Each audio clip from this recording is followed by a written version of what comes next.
বাংলাদেশের রাজনীতিতে নতুন করে মাথা তুলে দাঁড়াচ্ছে একদল জাতীয় নাগরিক পার্টি। পার্টির কার্যক্রম, সদস্য সংগ্রহ, বক্তৃতা, বিবৃতি সবই এক একটা স্পষ্ট বার্তা দিচ্ছে তারা ভিন্ন কিছু করতে চায়।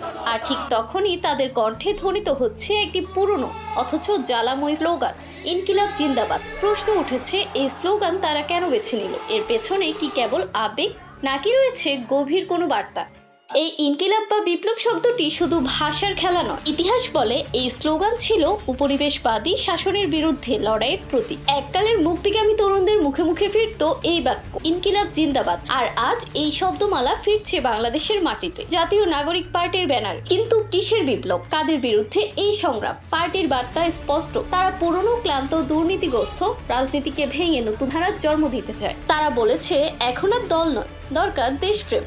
রাজনীতির নামে যারা জনগণের ঘাড়ে চড়ে বসেছে সে প্রজন্ম শেষ, এবার সময় সজাগ নাগরিক। তবে সমালোচকরা বলছেন, শুধু বিপ্লবের স্লোগান দিলেই হয় না, বাস্তব ভিত্তিক রূপরেখা, জনসম্পৃক্ত কর্মসূচি আর দীর্ঘস্থায়ী রাজনৈতিক উপস্থিতি ছাড়া এই ইনকিলাব হবে কাগজে লেখা বিপ্লব, মাঠে নয়।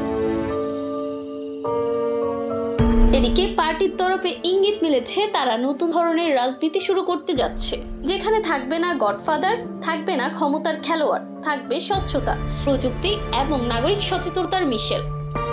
কিন্তু সত্যি কি তারা পারবে এই বিপ্লবের স্লোগান বাস্তবতায় রূপ দিতে, নাকি এও হয়ে যাবে আরও এক রাজনৈতিক স্ট্যান্ড? সময় বলবে এই ইনকিলাব জিন্দাবাদ কেবল ধ্বনি নাকি নতুন রাজনীতির পূর্বাভাস। জান্নাতুল তাহসিন, FTV নিউজ।